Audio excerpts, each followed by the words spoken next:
Welcome back.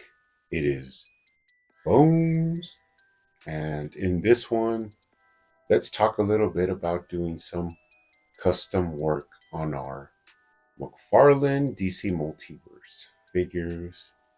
Now, as you all know, I am a big proponent of adding your own touches and adding your own little details to these McFarlane figures. Now, I know not everybody is a customizer. Not everybody wants to repaint figures or or add sculpt work and stuff like that. But some of these things are pretty simple. They're not too hard, and they do add a lot of enjoyment and appeal to your McFarlane figure. So most of this stuff isn't too difficult. It is, beginner sort of stuff, switching out pegs, adding a little bit of paint, cutting, and drilling a couple of holes. So difficulty level not too high, but let's go ahead and get through this stuff. First up, this is the very first Batman figure from McFarlane, which is the Batman 1000. Now, I usually have him displayed behind me over here, but one of the things I never liked was that he had his grapnel gun and the tip of it would just droop down because it is made of some really overly soft plastic. It has no stiffness to it. And another thing is you cannot manipulate it to make it the shape that you want. It just tends to droop down and look pretty bad. So this is a pretty easy one where you can switch out that piece, make it where you can manipulate it and it stays rigid and doesn't droop down. Now, the very first thing you need to do is cut off that droopy plastic that you don't want. So you cut off the end that comes out of the grapnel gun, and then you cut off also that sort of hook that it has attached to it. So now you do have two separate pieces, and you can get rid of that soft plastic cable. Now, to add your own first, what you need to do is drill some holes. So this one's actually pretty easy because when you cut it, it leaves you the little circle where that's where you're going to want to drill your hole. Now, I do use very, very small drill bits. I like to start with one really small that gives you a sort of pilot hole that you could follow. And once you drill the first one, get it centered, then you could go in with a bigger size and match it a little bit better to the size of the wire you're going to use. You're going to want a wire that you could twist and manipulate and put in your own shape, but also that it matches up and isn't too wide and isn't too thin. So I did find this, black. It's just black copper wire, but it has the black plastic coat on it. And once you drill the holes, make sure your wire, actually fits in there.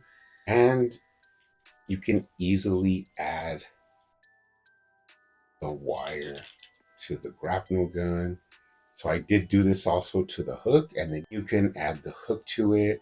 And the best part is it'll twist from the hook and it'll also twist from the grapnel gun. So you could get it in whatever position you would like. And you can flex the wire to your preference and it will not droop down. You can leave this as long as you want and it'll stay looking like this.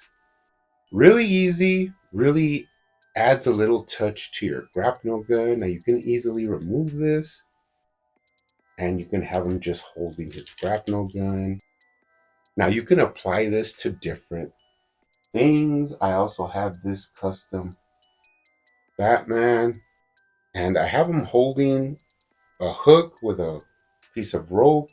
And this is the same thing. It's made out of the same wire. The proportions fit with the figure and you can manipulate the wire any way you want. And then after this, it's just up to you, up to your own imagination, how you would like to use wire in different situations with your figures to add a little bit of flexibility, but still maintain rigidity. Now, another thing I changed on this Batman was I never liked the wrist joints on this one. Even though they're just little ball joints, they just stuck out really bad to me. And it's just something I never found appealing. Now, since this is my custom Batman 1000, I could change whatever I want. I also changed the head sculpt, and this brings me into where I got the wrist joints. I bought an extra Jim Gordon as Batman for like $10 online. So, first thing I did was I modded the head to fit this Batman because I always thought that head was really tiny. And I also switched out the wrist joints to use these more appealing, more aesthetic wrist joints. And while you still maintain articulation with them, they just have a cleaner look and keep those lines nice and clean. And another benefit is that now all of those Jim Gordon hands that he comes with, you can use these on this Batman. You can have them pointing, you can have a fist, you can have an open hand. So it is a really nice little upgrade that you do to your Batman 1000. That's what I did with him, just a little bit of modifications and touches. But that does bring me into the next figures. Now, the only reason I'm going to show this is because I never reviewed him, even though I did buy multiples of him. I did a custom Ultimate Damian Wayne using parts from this one, but that is the Vampire Robin. Now, not too much to talk about with him. Pretty gnarly little head sculpt that they gave him, all vampirized. He does come with some cool accessories. He comes with his katana blade, pretty sweet. And he comes with multiple hands. I cannot tell you how beneficial it is to have these alternate hands, and they pop off and pop on very easily. Now, another vampire figure that I picked up that I never reviewed as well was the Nightwing vampire figure. Now, these are gold labels from Walmart, and they just add to your display of vampire figures. We have got tons of them now, even Joker, even Hal Jordan. But there is one thing that just really irked me and I never liked it, and that is that although McFarlane has released this pretty nice Nightwing body over time, he has never changed those huge ankle ball joints. They are just very distracting. I do not like them. Even going back to my Better Than Batman Nightwing, which is still my favorite Nightwing, they have these really obnoxiously big ankle ball joints. Now, the wrist joints I can live with because although they are ball joints, they do not break up the lines. They fit really well and keep the aesthetics of the wrist. But when you go to the ankles, it's just something I do not enjoy. So, using that very same Jim Gordon Batman figure, I removed his ankle joints, which are a lot thinner, a lot more streamlined, and better sculpted, and I added them to this Vampire Nightwing. And just look at the difference that it makes in the ankles. Very smooth, very sleek, same great articulation. If anything, just a quick and easy little modification by changing those ankle joints and giving him a completely new look. And that's just something that I found worked really well. Now you can really use this to modify your Nightwings. Now this is the body from the Bat Family 5-pack, but I do have the Better Than Batman head sculpt on it, basically making my ultimate Nightwing. Now there's two things that I changed on him, and that is that I did change the wrist joints on this one, changed them to a slimmer, thinner wrist joint, and it still looks good, doesn't break up the aesthetics, as well as I changed the boots, the ankles, and this time I did change the bottom of the boots. I like those Jim Gordon Batman, the way they are flat. I think they're the same as John Kent. the Titans Nightwing, and they just have a more appealing and pleasing look to me. I really like the way those boots look on this Nightwing. Now, you can go a little bit harder and add one more modification, and that is you could mod the waist. Now, this is done by separating the top chest from the middle waist, and then you just carve out the whole front of that lower waist part. Do not cut the hole where your plug goes into. You only want to cut the top plastic up to the line that they give you. It actually has a line you can follow, and you want to hollow that out as much as you can without cutting the little porthole. And what it does is give you great waist articulation on your Nightwing figure. This Vampire Batman really could get into some deep crunch poses, and you can have a lot more fun with him with that added extra waist articulation. So that is upgrading your figures, is changing the pegs now that we have more sculpted, more fit, more streamlined ankle and wrist joints. You can see which ones fit, which ones give a little bit of height. Just play around with it and find what works better for you and what looks better. And this takes me into our next figure, and that is going to be Animal Man. Now, this is another thing that's not too, difficult. It's pretty easy. You just need a little bit of practice in doing it. Now, this is your standard Animal Man release, and pretty nice figure. It's an okay figure, but two things that I really didn't like. First of all, the shoulder bushings, they did not paint two tones of color. They only have it in black. And when you want to get, his shoulders back and get him into a pose, that completely black shoulder bushing really sticks out. So I wanted to attack that. Another thing that I did, and this is something that it's only in your preference, it may not bother you. It may bother you. So this is something you may want to do. And that is all of the figures that use this Blue Beetle Booster Gold Buck have these sort of wide trunks in the back. Now, like I said, it could be like Dead Man, where it doesn't bother you at all. It's never bothered me, but it has that, excess little plastic that gives the butt sort of like like a flat look. I'm not sure why it does it to me, but it just doesn't look that appealing. Although even the Blue Beetle has it and it doesn't bother me, but I thought I would mess around with something that I wanted to do, especially because I want to do it on the Hal Jordan, because those, for some reason, it really bothers me the way the trunks look really wide. And what I ended up doing was trimming those trunks. As you can see on this one, this will be my, custom detail version of Animal Man. And I cut the trunks. I just followed a line. I got examples from other figures where I like the way the trunks look, and I kind of followed a line with a really sharp blade, and I just cut that excess plastic. And what it gives you is a more aesthetically appealing, clean trunks. They don't have that, big excess plastic sticking out. Another thing it does do is that when you have that excess plastic and you try and kick back with articulation, it kind of bunches up, and now it gives you a lot more freedom when you remove that extra plastic. So pose is really nice, looks clean, has a clean cut. And I also went in and painted the shoulder bushings.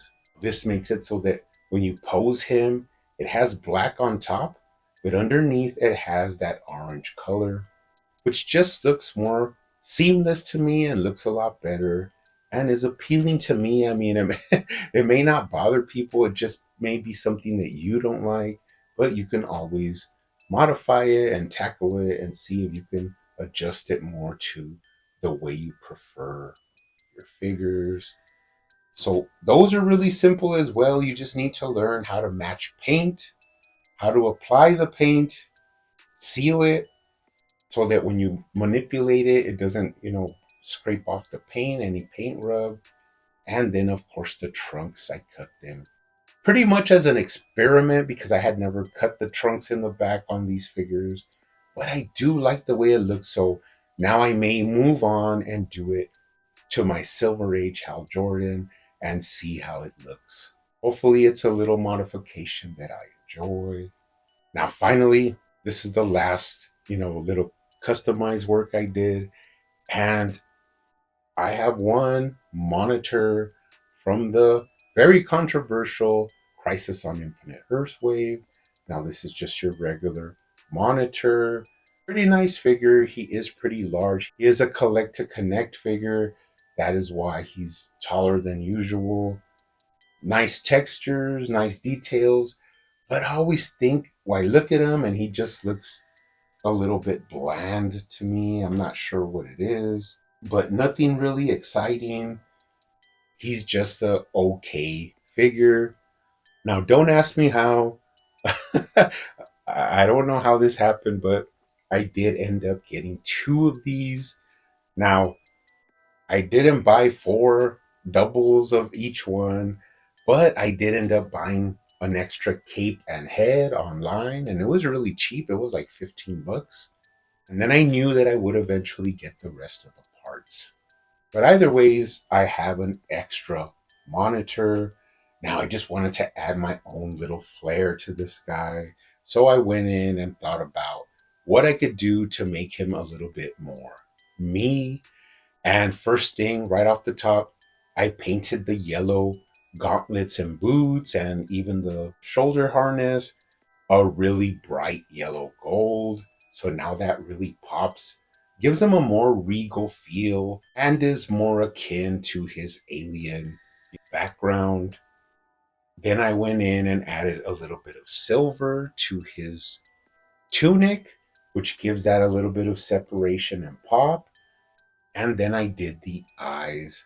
Now, this is something I really loved the way it came out. I gave him some piercing little pupils in his eyes. I don't know, it just felt like if he were to get energized, his eyes would really start to reflect that energy. So I used a pearl metallic white, which I like to use for like the reflectiveness of it, and just gave him one little bead on each pupil. Really a staunch contrast. Really makes him look a little bit, crazy with that little added paint detail. And I did a black wash to the wrinkles on the face, just little details that the original version does not have, and just to add a little extra to this figure. Now, finally, I searched and searched and I found him an alternate hand. This is the alternate hand from the Batman Beyond Blight figure. It's an open gesturing hand, but the reason I chose that one, not only did it fit perfectly on the peg, but the texture on it fits perfectly with the texture on these gloves. They have like a little beaded texture, and so does this alternate hand. Now I painted it up in some metallic blue so they would match, and I was really happy with the final results. But there was just one detail I couldn't really pin down, and that was that I wanted something to fit in his hand. Now this is going to be pretty strange, but I went into my fodder. I found an old piece of Jack Kirby, fourth world technology. I think this part comes from Orion's little harness that he wears. I had an extra one of those, but it's just a piece that like clips off like a sort of communicator. For some reason, it fit perfectly into the mold of the hand that I used. I added some extra paint details, put some matte sealer on it, and added it to his hand. So now you can, have him looking down at that little communicator or controller, whatever it is, and it just gives the figure a little added detail that I really enjoy. So in the end, added my own paint, added an alternate hand, and added a little accessory that really brings the figure together to something that I really enjoy having on my shelf. But anyways, guys, just some quick ideas, some quick tips, the way you guys could modify your McFarlane DC Multiverse figures. Another part of collecting that I really enjoy, not just hunting, not just adding to my complete collection, but also customizing. Any questions? Let me know down below. I did, kind of go through this really quickly, but you guys keep hunting out there, keep collecting, keep customizing, and I will see you on the next one.